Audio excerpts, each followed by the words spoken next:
waktu pagi dengan kasih setiamu, supaya kami bersorak-sorai dan bersukacita semasa hari-hari kami.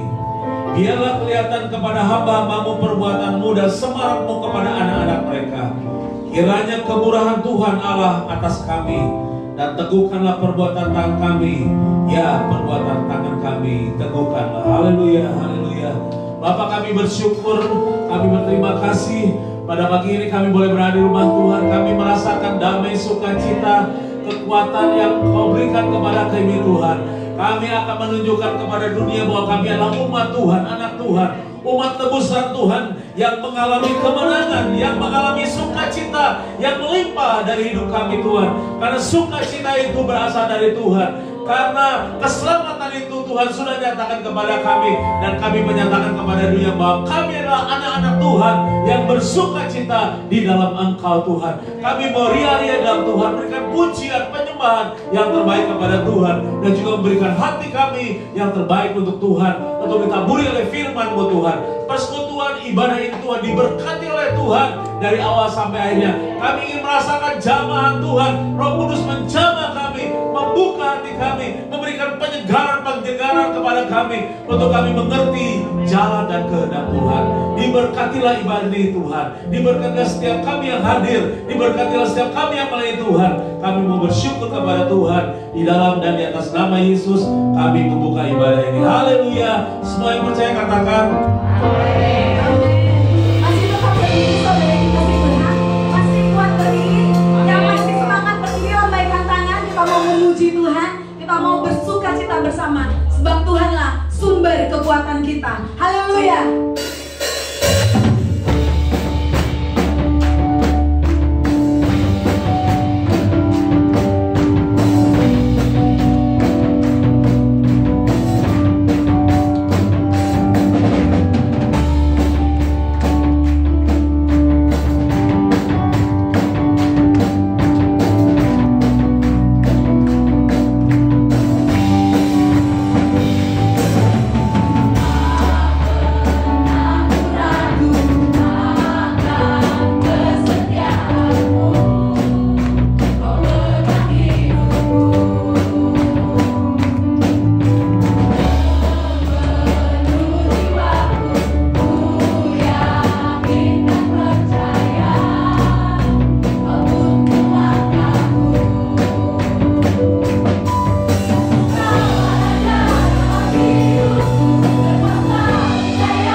Namun karena Rohmu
segala sesuatu.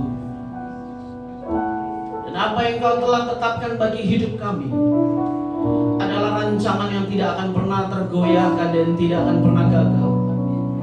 Satu rancangan yang tidak dapat dibuat oleh tangan manusia, melebihi apa yang dapat kami lihat, apa yang dapat kami pikirkan, dan apa yang pernah kami dengar. Penuh dengan keagungan, kemuliaan, dan kebesaran kuasa-Mu. Tenteramkan kami di dalam hadirat dan kehendak-Mu ya Allah. Dan ketika firman-Mu disampaikan, maka kami tunduk di dalam hadirat-Mu. Segala kuasa-kuasa kegelapan yang mau merampas firman Tuhan, kami patahkan di dalam nama Tuhan Yesus. Oleh kuasa darah Yesus, Kau memberikan kami perlindungan sepenuhnya. Di dalam nama Tuhan Yesus, Bapa, bekerjalah karena kami siap. Di dalam nama Tuhan Yesus kami berdoa. Haleluya. Amin. Puji Tuhan. Silakan duduk saudara-saudara yang dikasih.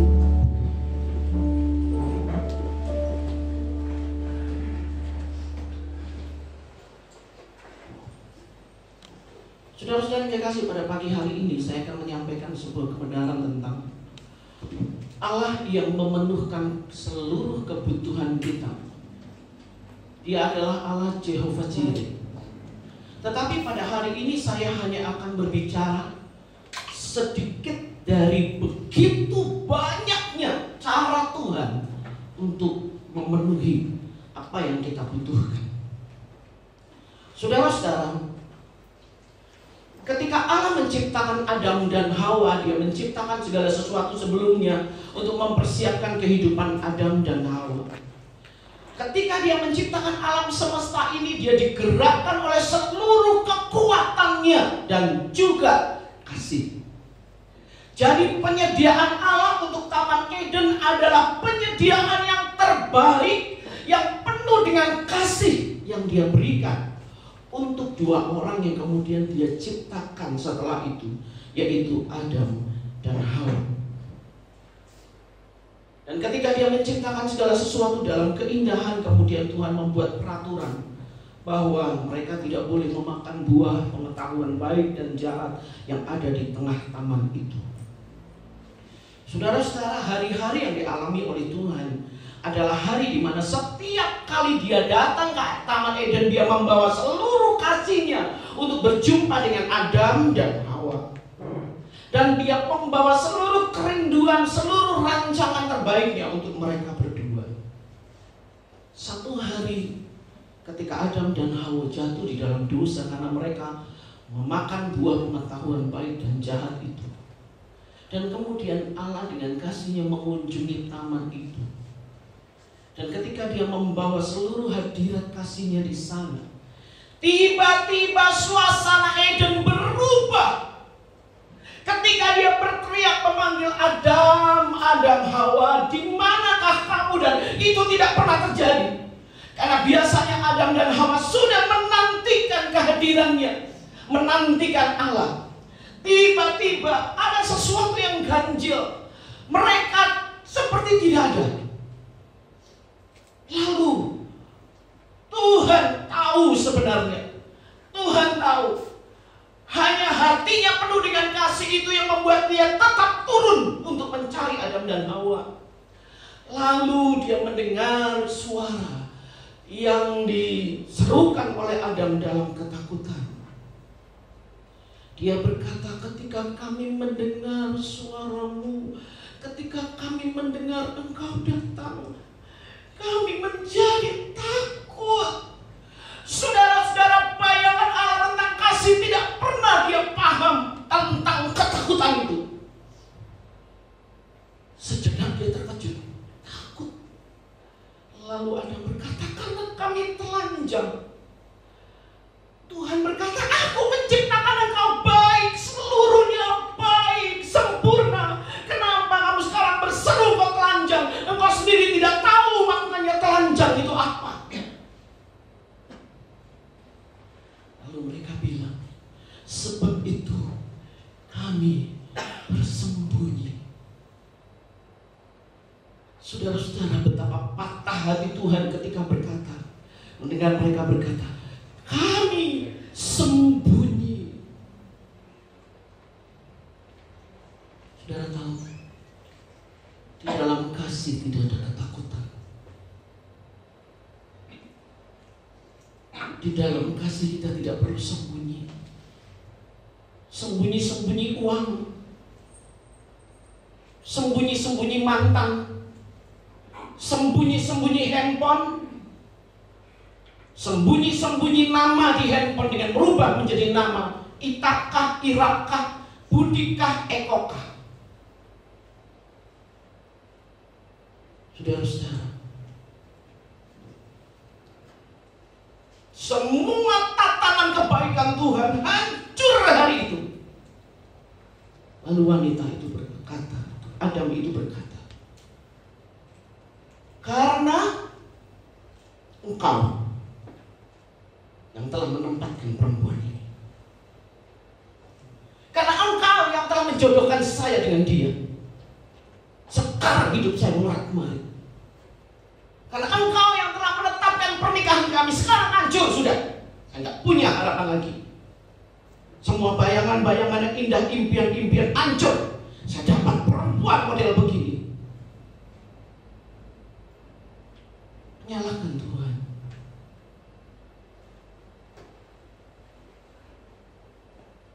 Ketika Tuhan mengambil tulang rusuk yang ada pada Adam, Tuhan berkata, inilah dia, tulang dari tulangmu, daging dari dagingmu, seluruh kelengkapan hidupmu yang terbaik. Tapi hari itu Adam berkata, engkau yang telah menetapkan dan menempatkan wanita ini di sisiku, dan dialah penyebab seluruh kehancuran rumah tangga kami. Lalu wanita itu menunjuk kepada ular dan bilang, itu dia setan. Dia yang telah membujuk-bujuk aku. Dan tidak ada di antara mereka yang berkata, Tuhan, kami yang bersalah. Itulah pemberontakan.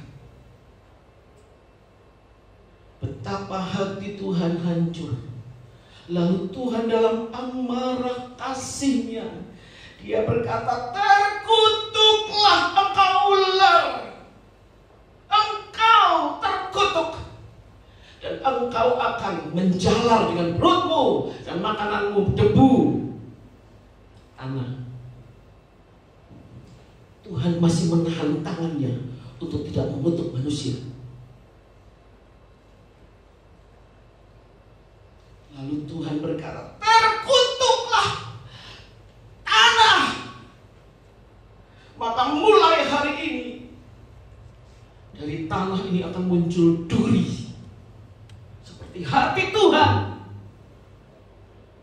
yang merasa tertusuk bagai duri karena pengkhianatan dari orang yang telah diciptakan dan dikasihi anak-anaknya ini. Kasih dalam hubungan suami istri ini mulai terkikis. Helai demi helai terkikis, tidak lagi utuh. Lalu lahirlah anak-anak mereka, Kain dan Habel. Kasih menjadi semakin dingin ketika Kain menaruh kebencian terhadap Habel, adiknya sendiri. Dan itu terjadi di muka bumi sekarang. Dari rahim satu ibu dan benih seorang ayah, dua kakak beradik ini bisa menaruh kebencian. Hanya karena kamu lebih tinggi, kamu lebih putih, kamu lebih pintar, kamu lebih cantik. Padahal ketika Allah menciptakan Kain dan Habel, Dia menciptakan seluruh kelengkapan mereka untuk mereka menjadi berbeda dengan cara mereka indah. Tetapi hati kasih itu sudah tidak utuh lagi. Di situ ada iri hati. Dan firman Allah mengatakan, panas hati itu membuat wajah mereka menjadi muram. Kita semua tahu ya, kalau orang sudah panas hati, mukanya itu muram. Tak usah sembunyi-sembunyi Karena firman Allah berkata, panas hatimu akan membuatmu muram. Dan kemudian Kain membunuh Habel. Dan ketika Kain membunuh Habel dan Habel mati, Kain sendiri tidak pernah tahu kematian itu sebelumnya. Dia tidak pernah tahu apa itu darah sebelumnya. Tetapi yang dia tahu, dia digerakkan oleh satu amarah. Sehingga ketika amarah itu bergerak, dan amarah itu yang akan melakukan sesuatu, kita nggak pernah sadar ketika amarah itu bergerak. Tahu-tahu ini yang terjadi. Tahu-tahu anak kita sudah terkapar. Tahu-tahu istri kita sudah berdarah-darah. Tahu-tahu barang-barang sudah terlempar. Itulah amarah. Dan ketika dia melihat Habel sudah tidak bernyawa, dia bangunkan adiknya, tetapi tidak bernyawa. Sudah gak bisa apa-apa lagi. Kain bingung dan dia lari. Dan Tuhan datang lagi. Inilah kasihnya. Dia tetap datangi lagi. Kain, di mana Habel, adikmu? Lalu dia bilang begini, bukan saya yang jaga dia, katamu. Lalu Tuhan berkata, darah adikmu berteriak kepadaku. Saudara-saudara, mulai sejak saat itu, setiap darah karena pertumpahan kebencian dan amarah itu berteriak di hadapan Tuhan. Bayangkan ketika teroris bom, ketika orang sekarang membunuh begitu banyak, angka kriminalitas tinggi luar biasa. Berapa banyak teriakan di telinga Allah dari darah yang mengalir. Saudara-saudara, keluarga ini telah merusak seluruh tatanan kesempurnaan Eden. Keluarga ini telah merusak tanah yang tidak lagi menghasilkan yang terbaik. Allah serius dengan keluarga. Karena wajah kemuliaan Allah telah hilang. Dan dia terus mencari, Di perjanjian lama dia hadir sebagai Tuhan, tetapi umatnya malah menyembah berhala. Dia hadir untuk menetapkan seorang raja, untuk menyadari kehadirannya, tetapi mereka tetap menyembah berhala. Dan tambah lagi dengan kesombongan raja ini. Allah berduka cita bagaimana caranya untuk kembali kepada keluarga, kembali kepada anak-anaknya dan memulihkan mereka. Hari ini sebuah berita mau saya sampaikan. Di perjanjian baru, ketika Yesus lahir dan hidup, dia memberikan dirinya sebagai seorang Bapa. Allah Bapa pemenuh kebutuhan, jawaban dari kebutuhan akan kasih. Kebutuhan manusia yang ketiga adalah cinta dan rasa memiliki. Saudara-saudara, kebutuhan naluri dari seseorang adalah mendapatkan figur ayah dan ibu. Kehilangan peran yang baik dari ayah dan ibu selain menimbulkan luka juga dapat menghambat pertumbuhan mentalitas anak. Kejatuhan Adam bukan masalah mereka tidak taat kepada Tuhan dan makan buah pengetahuan baik dan jahat. Bukan hanya itu, karena begitu mereka memakan buah pengetahuan baik dan jahat dan tidak taat kepada Tuhan, Allah melihatnya. Saat itu juga generasi di bawah mereka, generasi seterusnya, generasi selanjutnya, sampai kepada selanjutnya di muka bumi ini akan terikat oleh satu ikatan dosa untuk memberontak kepada Allah. Itu yang serius. Bukan masalahnya makan buah itu, tetapi ikatan dari generasi kepada generasi selanjutnya. Itu yang mengerikan.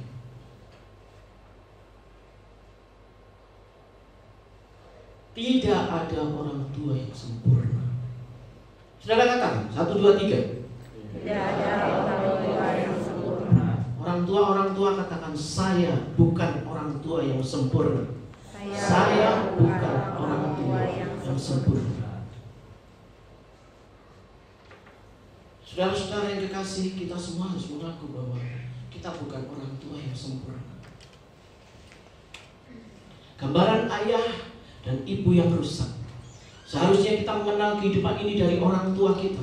Baik cara kita berhubungan dengan Tuhan, baik cara kita berhubungan dengan orang lain. Peran dari ayah ibu bisa merusak gambaran untuk menjalin hubungan kita dengan Bapa.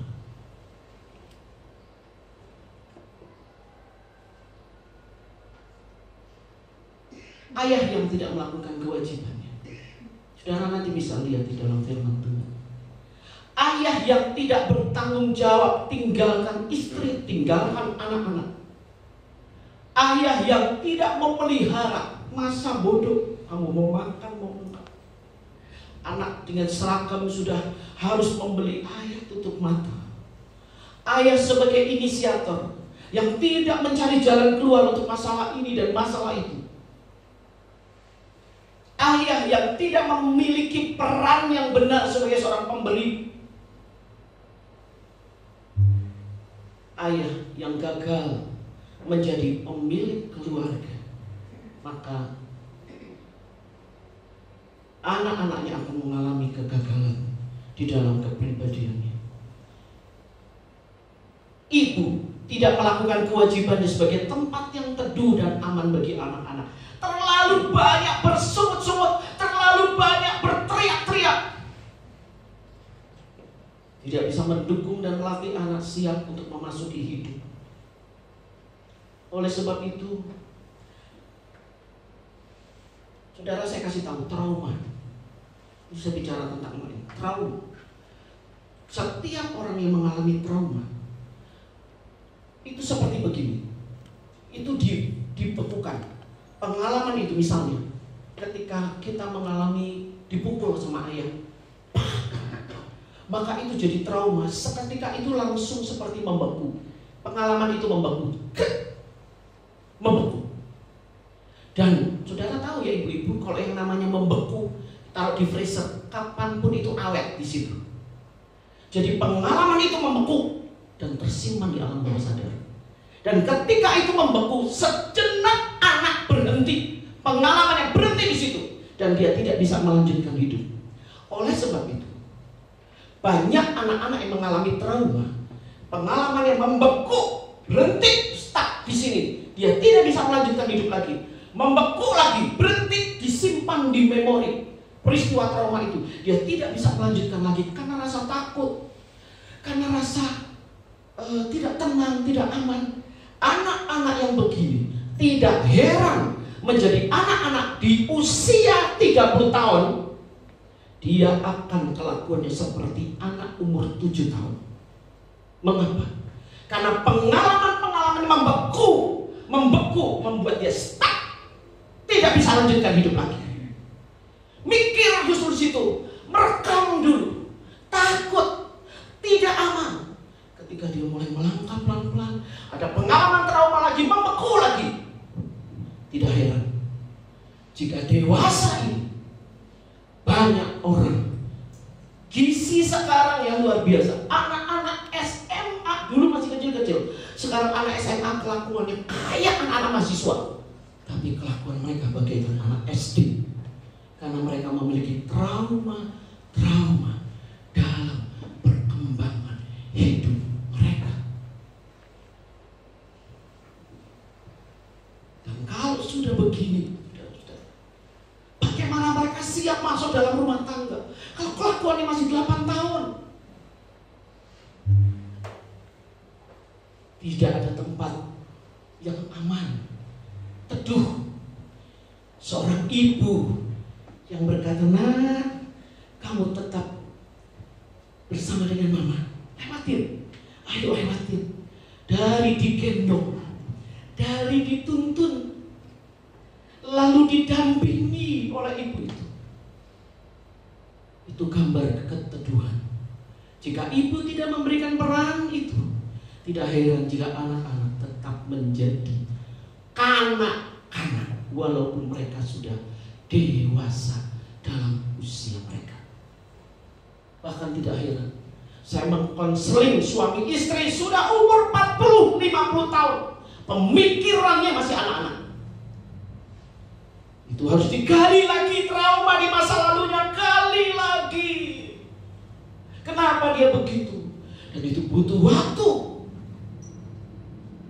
Peran dari ayah dan ibu yang gagal membuat anak-anak gagal bertumbuh dengan benar.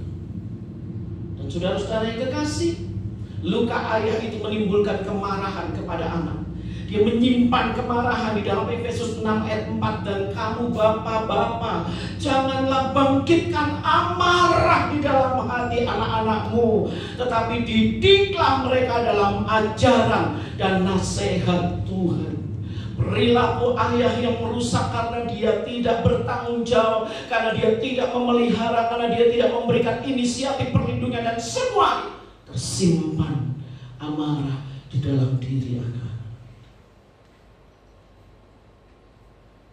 Dan kemudian, saudara tahu,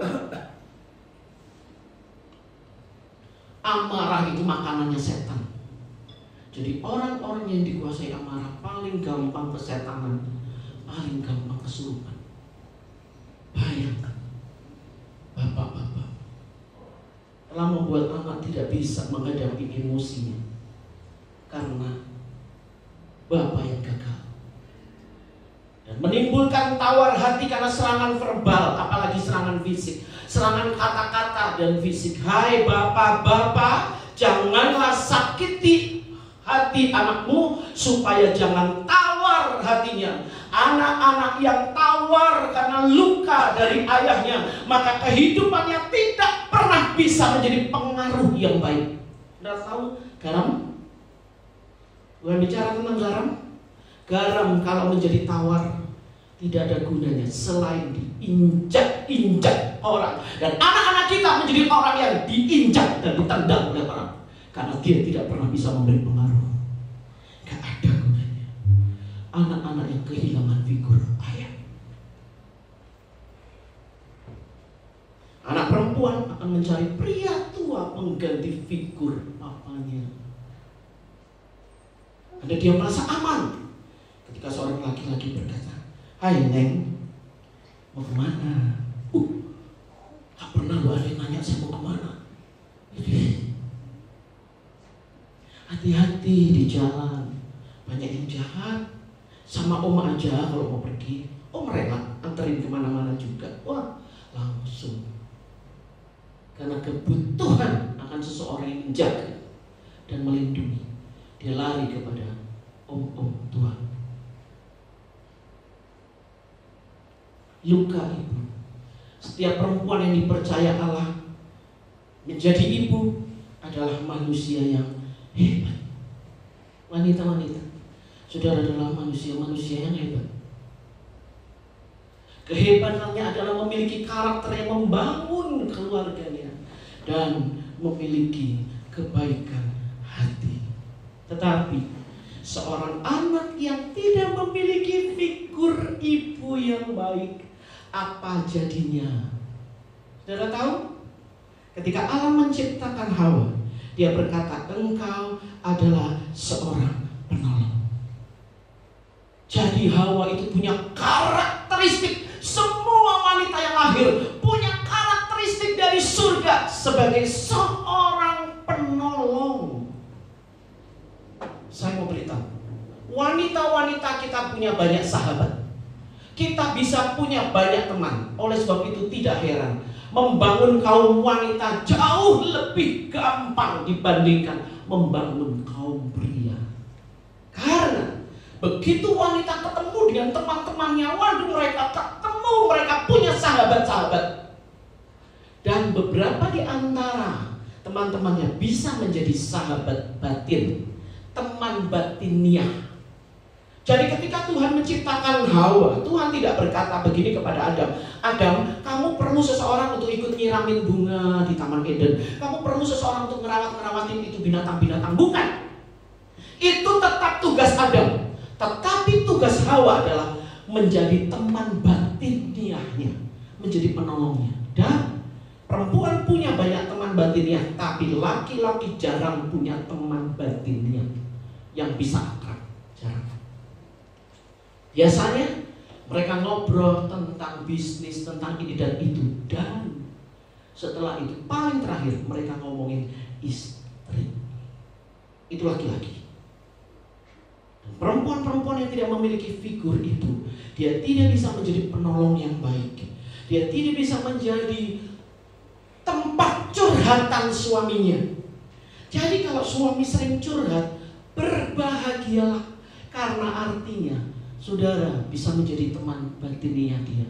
Tetapi kalau dia curhat lalu kita bilang, kamu mau begini begitu, kamu mau begini begitu, wah, itu memang tidak baik. Saya nggak ngerti loh. Ini saya baru dapat ini beberapa minggu saudara, tentang teman batiniah seorang suami. Dan ketika saya tahu itu, saya langsung bertobat. Oh Tuhan Yesus, ampunilah saya. Rupanya saya teman batiniah suami saya. Jadi kalau dia cerita saya nggak boleh komentarin. Hari ini kita kebanyakan komentar. Oh nggak bisa, kamu mah negatif. Wah nggak bisa, yang bener kamu belum menghakimi.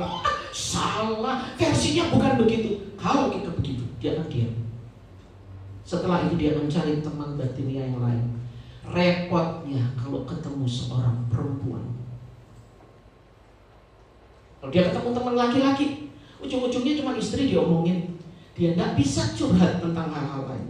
Laki-laki hanya punya teman batiniah satu, yaitu istrinya. Dan ketika dia gagal di sini, maka kemudian tidak heran di muka bumi ini banyak wanita-wanita istri yang jadi pemberontak. Karena dia tahu, dia percaya di luar biasa, tetapi dia tidak bisa menjadi teman batiniah bagi suaminya. Sehingga setiap kali suaminya ceritanya di-cut, dihakimi, dikomentarin, dinilai, sehingga akhirnya suami kehilangan teman batiniah. Dan ketika suami kehilangan teman batiniah, maka jiwanya merosot, menjadi emosional, menjadi tidak terkendali, gak tahu mau cerita sama siapa, marah-marah. Bertobatlah istri-istri. Saya sendiri baru tahu, oh iya, benar, teman batiniah. Jadi gagal di sini karena luka ibu. Kelemahan ayah ibu kita tidak dapat jadi alasan untuk kita tidak mengalami kasih Bapa. Saudara tahu ini siapa? Tahu? Yang gambar? Siapa itu? Itu bapaknya dan ibunya yang sesungguhnya. Kita tidak bisa menghukum ayah ibu kita dengan cara-cara membiarkan penderitaan. Saya menderita karena papa dan mama, saya terus menderita karena mereka. Tidak bisa. Karena mereka adalah alat yang dipakai Tuhan untuk membentuk kehidupan kita. Allah Bapa yang sempurna, Dia mengasihi kita tanpa syarat. Dia menerima kita apa adanya. Mau kita penampilan seperti apa, pribadi kita seperti apa, kehidupan kita seperti apa, Dia tahu setiap kelemahan, kesalahan dan dosa kita, tapi Dia tetap mengasihi. Efesus 2 ayat 10, karena kita ini buatan Allah, diciptakan dalam Kristus Yesus untuk melakukan pekerjaan baik. Jadi saudara-saudara bukan buatan mama dan papa. Karena buatan mama dan papa itu, papa punya benih itu ratusan juta. Bisa terjadi Budi, bisa Eko, bisa Robert, bisa siapapun, waduh saudara. Tetapi kenapa yang muncul adalah Niko? Karena buatan Allah. Dia yang mengarahkan saya memilih Niko. Mama dan papa bisa bikin banyak sekali, tetapi buatan Allah cuma satu, yaitu saudara. Dan diciptakan dalam Kristus Yesus. Jadi cetakannya itu apa? Ketika kita diciptakan oleh Tuhan, cetakan kita siapa? Kristus. Cetakan kita Kristus. Jadi waktu lahir sebenarnya cetakan kita Kristus. Tapi karena papa dan mama, ayah dan ibu salah memperlakukan Kristus kecil ini, akhirnya hidupnya penuh dengan luka. Tilanya seperti itu. Cetakannya itu Kristus. Dan tujuannya adalah untuk melakukan pekerjaan baik. Dan itu sudah dipersiapkan oleh Tuhan. Sudah dipersiapkan. Orang tua kita memang harus ini dan bukan itu. Kita lahir di kota ini dan bukan di kota itu. Kita bangsa ini dan bukan bangsa itu. Memang sudah dipersiapkan untuk sebuah pekerjaan baik. Dan itu tidak mungkin gagal. Dan tidak boleh gagal. Dia Allah Bapa mengasihi tanpa syarat. Dia selalu ada dan melindungi. Tidak pernah mengabaikan kita. Ulangan 31 ayat 8. Sebab Tuhan, Dia sendiri akan berjalan di depanmu. Dia sendiri akan menyertai engkau. Dia tidak akan membiarkan engkau. Tidak akan meninggalkan engkau. Janganlah takut dan janganlah patah hati. Jika Tuhan mengizinkan mata rohani kita terbuka, maka setiap saat saudara akan melihat Tuhan di sisimu. Mau kita jatuh, mau kita buat dosa, mau kita maki-maki orang, mau kita berbuat apapun, Dia tetap ada di sisi kita. Dan Dia tidak bisa tolak kita kalau kita gagal. Dia tidak bisa, karena Tuhan terlalu mengasihi kita. Jika mata kita dibuka untuk melihat Dia ada di mana. Oleh sebab itu di dalam pelayanan trauma, di dalam doa untuk pelayanan trauma, ada satu sesi di mana saya harus membimbing dia dengan pertolongan Tuhan. Ketika anak itu dipukulin sama papanya, saya harus membimbing dia. Oke? Sekarang Roh Kudus tolong buka matanya untuk melihat. Ketika dia kecil dipukulin sama bapaknya, engkau ada di mana? Dan ketika kami berdoa minta tuntunan Tuhan, bukakan matanya Tuhan untuk melihat engkau ada di mana. Terus dalam keheningan pimpin doa, kamu bisa melihat. Lihat dengan iman, Tuhan ada di mana. Lalu dia berkata, Ibu, saya sedang ada dalam pangkuan Tuhan. Ketika saya dipukuli oleh papa, saya nangis dia sejadi-jadi. Saya dipangku Tuhan, nangis ketika saya dipukulin. Dia beritahu, Tuhan ada. Dan kemudian dicabut trauma itu. Trauma itu mengerikan. Dia mengetahui dan memenuhi kebutuhan. Dia tahu kebutuhan kita dan turun tangan untuk memenuhinya.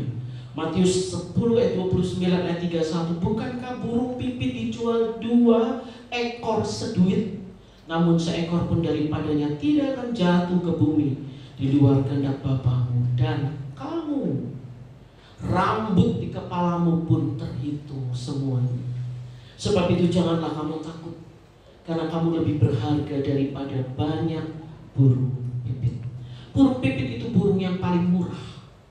Tetapi Tuhan berkata, kalau burung pipit seluruh dunia ini dikumpulkan, dan seluruh masa burung-burung pipit yang pernah hidup dikumpulkan, maka kamu lebih berharga dari semua burung pipit itu.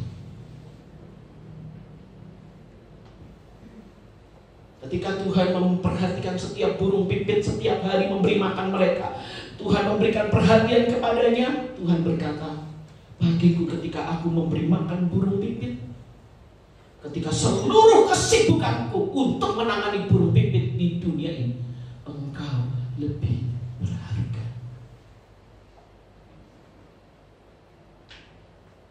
Dan Dia adalah Allah yang mendorong kita untuk tidak khawatir dan tetap tenang dalam kondisi apapun. Dia adalah Allah yang ikut bergumul dalam kesulitan. Kehidupan Kristus dalam penderitaannya dirancang mengalami penderitaan yang paling berat di muka bumi ini. Hanya untuk supaya ketika kita bilang Tuhan, Tuhan gak pernah ya tahu rasanya dihianati, Tuhan akan berkata, saya pernah tahu rasanya. Ibrani 2 ayat 18, sebab oleh karena ia sendiri telah menderita karena pencobaan, maka ia dapat menolong mereka yang dicobai. Penderitaan yang paling berat yaitu ketika dia harus mati, dia sudah menjalani dan kita belum menjalani itu. Tapi dia dapat bangkit. Jadi dia tahu bagaimana menolong kita. Dia mau memimpin kita mencapai potensi penuh. Dia tahu siapa kita. Dan dia berkata dalam Yeremia 29 ayat 11, sebab aku ini mengetahui rancangan-rancangan apa yang ada padaku mengenai kamu, yaitu rancangan damai sejahtera dan bukan rancangan kecelakaan. Bukan. Untuk memberikan kepadamu hari depan. Dan hari depan itu penuh dengan harapan. Sekarang kamu belum melihat pengharapan, kamu belum menemukan itu, tetapi hari depan itu akan penuh dengan pengharapan. Dia akan memimpin kita dalam seluruh pencapaian untuk kita bisa menjadi seorang yang memiliki potensi yang penuh. Apapun, kalau kita sudah gagal dengan orang tua kita gagal bertumbuh secara benar, tetapi Tuhan tahu bagaimana memimpin potensi kita. Mengalami kasih Bapa. Mari kita membuka diri terhadap Bapa. Sudah saudara, jangan cari perhatian, jangan cari kasih sayang di sana sini, sana berhenti. Karena ada satu pribadi yang berkata, cukup, engkau akan menemukan di dalam aku. Perilaku ayah dan ibu dan minimnya pengetahuan firman Allah berpengaruh untuk kita bisa mengenal siapa Bapa kita.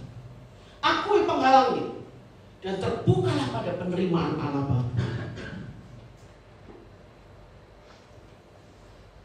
Akui. Dan setelah itu ampuni kelemahan ayah dan ibu. Mengampuni mereka, melepaskan luka batin dan penghakiman terhadap mereka, menerima dan mengasihi dan menghormati mereka apa adanya. Oleh sebab itu Tuhan berkali-kali bilang, hormatilah ayah dan ibumu, hormatilah ayah dan ibumu, hormatilah ayah dan ibumu. Tuhan tidak bilang taatilah ayah dan ibumu, taatilah ayah dan ibumu, turutilah mereka, taatilah. Tidak. Kenapa? Karena Tuhan tahu kita gagal menjadi orang tua. Kita tidak bisa ditaati oleh anak-anak kita, tetapi mereka tetap bisa menghormati. Sekalipun orang tua salah, kita masih bisa menghormati. Oleh sebab itu Tuhan berkata, hormatilah ayah dan ibu. Menerima, mengasihi dan menghormati mereka sebagaimana adanya.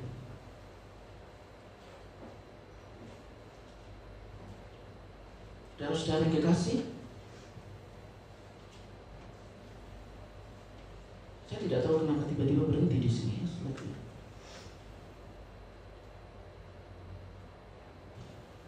Mendapatkan pemenuhan di dalam Allah, kebutuhan batin yang tidak terpenuhi tidak lagi menjadi hutang yang ditagihkan ke orang tua.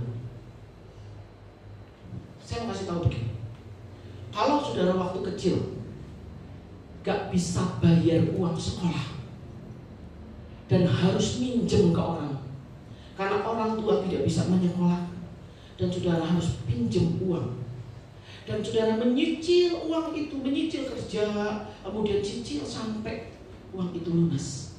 Ketika saudara sudah jadi orang kaya sekarang, saudara nggak bisa bilang begini, oke, kalau gitu ya, dulu utang saya waktu saya sekolah itu, saudara nggak bisa. Apa yang dilakukan oleh orang tua dalam di masa lalu kita tidak bisa menagihkan sekarang. Mama sama papa utang sama saya ya, sekian juta untuk sekolah, karena saya sudah bayar waktu saya kerja. Jadi tolong ya papa mama ya, bayar itu utang uang sekolah. Gak bisa. Membayar hutang itu kesempatan dan ketepatan. Itu gak tepat lagi.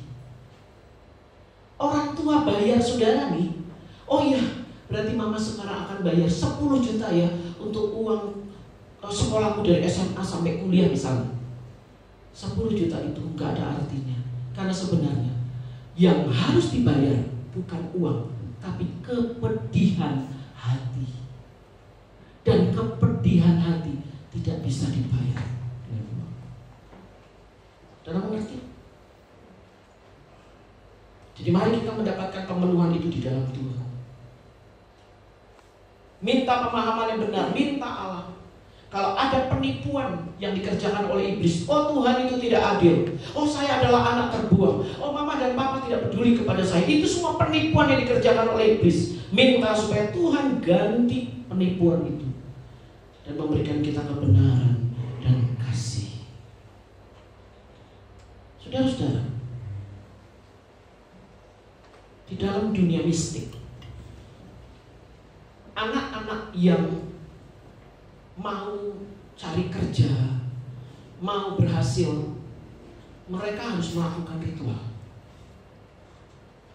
Dan dukun akan minta sama anak itu supaya mamahnya mandiin dia, dikasih air ini, air itu, dan segala macam. Mama, ibu mewakili keberhasilannya di dunia. Jadi mama yang harus mandiin dia. Saudara ingat ya, ini penipuan iblis. Lihat, dia bekerja untuk mendesain supaya kata menghormatilah ayah dan ibumu itu ditaruh di dalam dunia mistik. Jadi ibu-ibu ini akan memandikan dengan air kembang, dengan berharap oh kamu akan berhasil. Anak-anak yang terluka dengan ayah, makanya iblis mendesain. Jadi begini, ibu itu mewakili urusan-urusan dunia, dan ayah itu mewakili urusan-urusan akhirat. Makanya iblis menghancurkan hubungan anak dengan ibunya supaya dia tetap miskin. Firman Allah berkata, hormatilah ayah dan ibumu supaya panjang umur dan berbahagia. Anak-anak yang tidak hormat sama mamanya susah jalan hidupnya. Dan anak-anak yang tidak hormat kepada bapaknya susah mengenal Allah. Dan iblis tahu itu. Makanya dia berkata, urusan dunia dengan mama, urusan akhirat itu dengan bapaknya. Jadi saudara-saudara, dia mencoba untuk memangkas hubungan setiap anak dengan orang tua. Oleh sebab itu hari ini kita harus berdiri dengan benar di hadapan Tuhan, supaya kita jangan dikacaukan oleh kegelapan.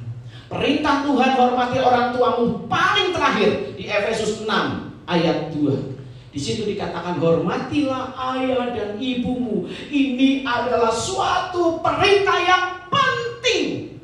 Perjanjian baru tentang hormatilah ayah dan ibumu ditutup di Efesus 6 ayat 2 dengan kata ini adalah perintah yang penting.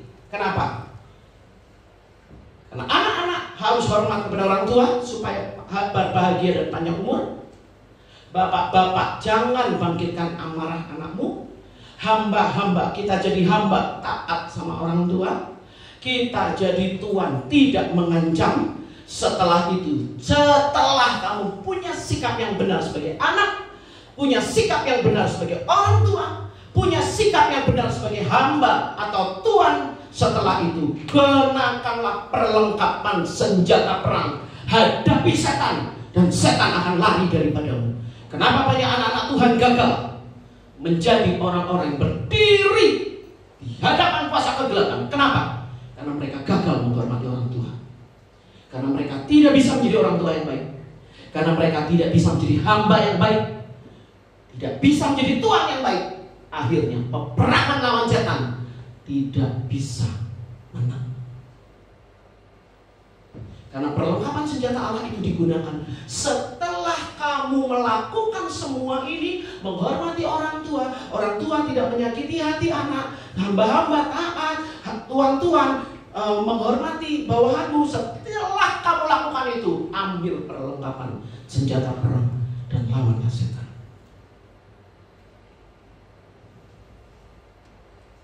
Hari ini jangan mau dipermainkan oleh kegelapan. Orang tua, minta ampun kepada Tuhan jika saudara telah gagal menjadi orang tua yang baik. Tuhan tidak meminta kita menjadi sempurna. Tuhan hanya minta ajarlah dan didiklah anakmu dalam ajaran dan nasihat Tuhan. Itu aja. Dan setelah itu anak-anak, semua kita menjadi anak hari ini karena kita semua punya orang tua. Di sini anak-anak tidak menjadi orang tua semua, tetapi kita semua punya orang tua. Mari kita sudah kehilangan figur ayah dan ibu dan terluka di situ, berhenti di sini dan berkata, Tuhan, saya tidak mau dikalahkan hidup saya. Sekarang saya akan menemukan pemenuhannya di dalam Engkau. Kasih-Mu sebagai Bapa membasuh hati saya. Saya mengambil keputusan mengampuni ayah dan ibu saya. Saya mau menghormati mereka mulai hari ini. Dan percayalah, Tuhan akan membasuh hati kita dan kita menemukan kasih-Nya. Saudara, ada satu lagu, Bapa besar sungguh kasih setiamu.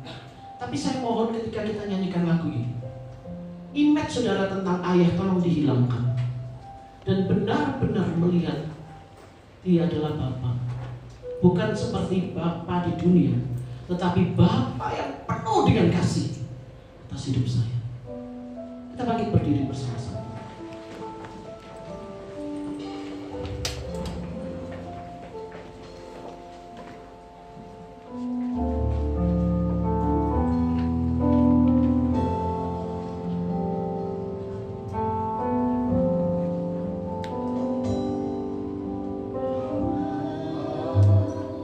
Besar sungguh kasih setiamu, nyata sungguh perlindunganmu, tak satu kuasa mampu pisahkan aku dari kasih-Mu.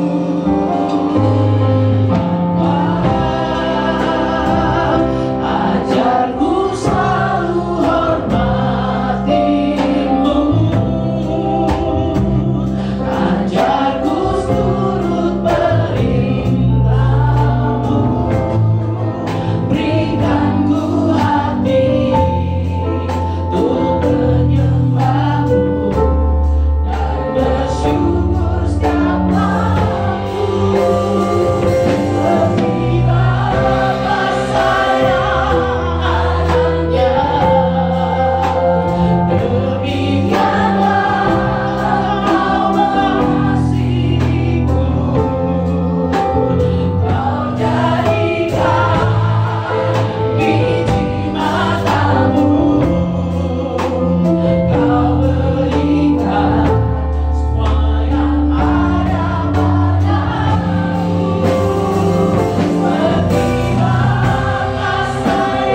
di hadapan saudara, mengulurkan tangannya sebagai seorang bapa yang berkata, lepaskan pengampunan untuk ayah dan ibu. Aku akan menjadi bapamu yang kekal. Percayalah bahwa apa yang pernah terjadi di masa lalu, aku ada di situ untuk sebuah maksud kebaikan. Aku tidak pernah tinggalkan engkau, karena itu janji. Kalau saudara pernah mengalami luka-luka karena peran daripada ayah dan ibu, dan hari ini saudara berkata, baik Bapak, saya mau melepaskan pengampunan buat mereka, dan hari ini saya mau mengambil keputusan menghormati mereka agar panjang umur dan berbahagia hidup saya, dan saya dapat berdiri di tengah zaman yang berat ini dan mengenakan perlengkapan senjata perang sebagai anak-anak Tuhan yang menang. Kalau saudara orangnya, taruh tanganmu di dada.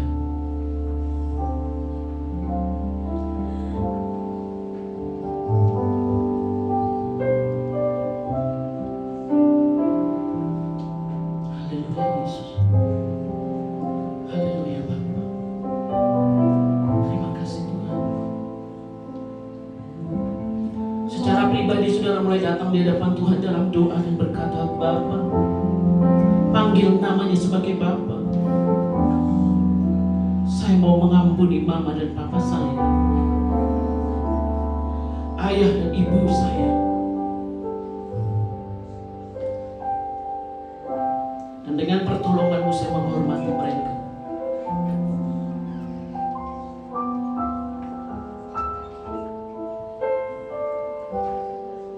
Jika saudara siap,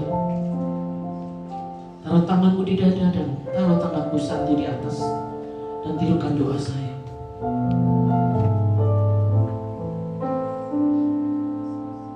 Bapa di dalam surga, pada pagi hari ini saya datang kepadamu. Saya mengaku saya kehilangan figur ayah dan ibu yang baik, sehingga hidup saya sulit. Saya tidak mengerti arti kasih. Hari ini saya datang kepadamu, membawa semua luka di hati saya. Sembuhkanlah saya Bapa. Saya memanggilmu Bapa. Sembuhkanlah saya. Dalam nama Tuhan Yesus, saya melepaskan pengampunan untuk papa dan mama saya. Dalam nama Tuhan Yesus, untuk ketidakhadiran mereka, untuk ketidakpedulian mereka, untuk semua rasa sakit yang pernah saya alami, saya melepaskan pengampunan. Dalam nama Tuhan Yesus, Engkau menjamah hati saya dan mengganti hati saya dengan kasih dan penghormatan. Di hadapan-Mu ya Bapa, saya berjanji untuk menghormati ayah dan ibu mulai hari ini. Melupakan semua apa yang pernah terjadi dan tidak menghakimi mereka lagi, dan menerima mereka sebagai alat dari Tuhan untuk saya belajar mengampuni. Terima kasih Tuhan. Terima kasih Bapa. Di dalam nama Tuhan Yesus, saya berdoa. Dan saya menerima hati yang baru. Saya anak Tuhan. Dan Engkau adalah Bapa. Dalam nama Tuhan Yesus. Oleh kuasa darah Tuhan Yesus yang membasuh hati saya menjadi baru. Dalam nama Tuhan Yesus. Seperti Bapa saya anaknya, demikianlah Engkau mengasihiku. Kau jadikan biji matamu, kau berikan semua yang ada padamu. Seperti Bapa saya anaknya, demikianlah Bapakku langkahmu. Hari depan hingga kau berdiri, rancanganmu yang terbaik bagiku. Haleluya Tuhan, haleluya. Terima kasih Bapak, terima kasih Tuhan. Saat ini Tuhan Yesus lagi mau menangkan hati kami Bapak. Di dalam nama anak Tuhan Yesus Kristus Tuhan dan Juru Selamat kami yang hidup. Kami anak-anakmu yang percaya. Katakan, amin. Silakan duduk kembali saudara yang dikasihi Tuhan Yesus. Sebelum kita memberikan persembahan kita, saya akan membacakan warta gereja kita untuk sepekan. Seperti biasa, gereja tetap mengingatkan kepada seluruh jemaat untuk kita tetap menggunakan masker, mencuci tangan pada saat kita akan masuk ke dalam ruangan. Karena saat ini kita tahu bahwasanya kota kita tercinta, kota Sukabumi, ada di zona kuning kembali karena ada warga masyarakat Sukabumi yang aktif di virus COVID ini. Jadi diingatkan untuk setiap kita untuk kita tetap melakukan protokol kesehatan. Dan selanjutnya kami mengingatkan kepada setiap kita jemaat yang rindu untuk menyembah dan memuji Tuhan dalam ibadah doa menara kita yang diadakan setiap hari Jumat pukul 19 WIB. Kami mengundang kepada seluruh jemaat dan juga terkhusus untuk para pengerja pelayan Tuhan untuk boleh hadir bersama-sama dalam ibadah Jumat kita. Dan di sini kita bisa menyembah Tuhan, membawa setiap doa-doa kita untuk kita boleh bersekutu bersama. Dan kami mengingatkan kepada seluruh jemaat bahwasanya minggu depan kita boleh beribadah kembali bersama di tempat ini. Puji Tuhan, saat ini ruangan ini dipenuhi, kursi-kursi semuanya dipenuhi, dan kita percaya minggu depan juga kita akan beribadah. Dan ibadah minggu depan adalah ibadah pertama untuk bulan September dan kita akan melakukan perjamuan kudus. Jadi kami mengundang kepada seluruh jemaat juga untuk boleh hadir dalam ibadah kita, ibadah perjamuan kudus minggu depan. Itu saja warta sepekan dari gereja kita, dan saat ini kita akan memberikan persembahan kepada yang bertugas. Kami persilahkan.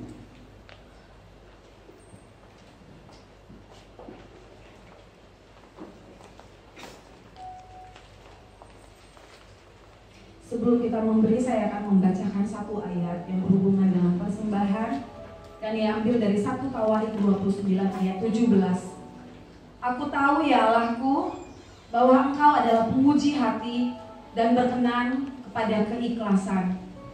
Maka aku pun mempersembahkan semuanya itu dengan sukarela dan tulus ikhlas.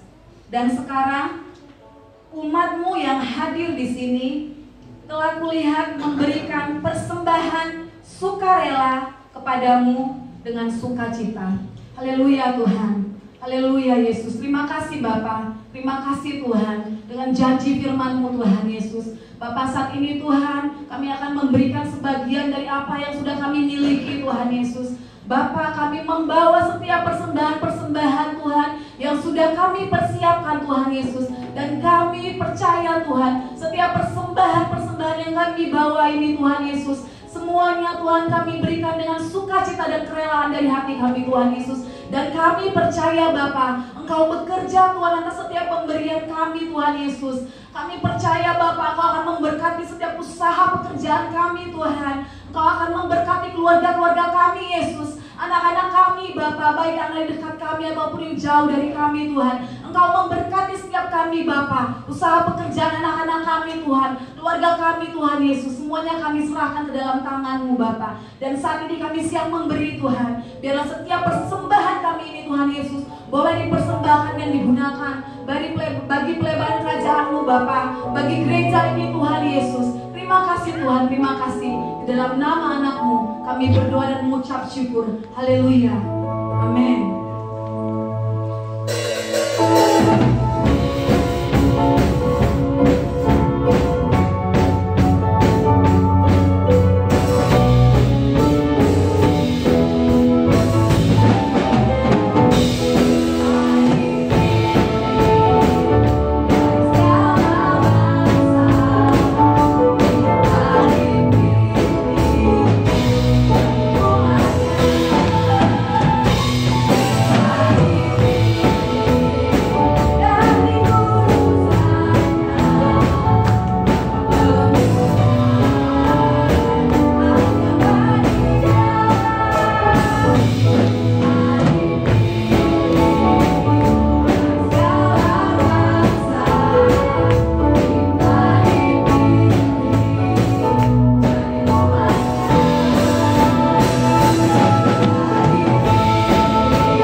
Di bawah sayapnya engkau akan berlindung.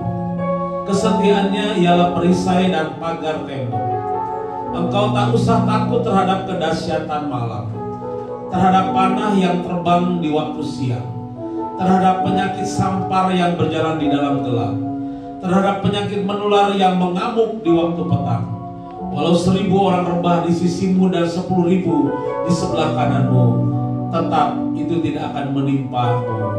Engkau hanya menonton dengan matamu sendiri, sebab Tuhan ialah tempat pelindunganmu. Yang Maha Tinggi telah kau buat tempat perteduhanmu. Haleluya.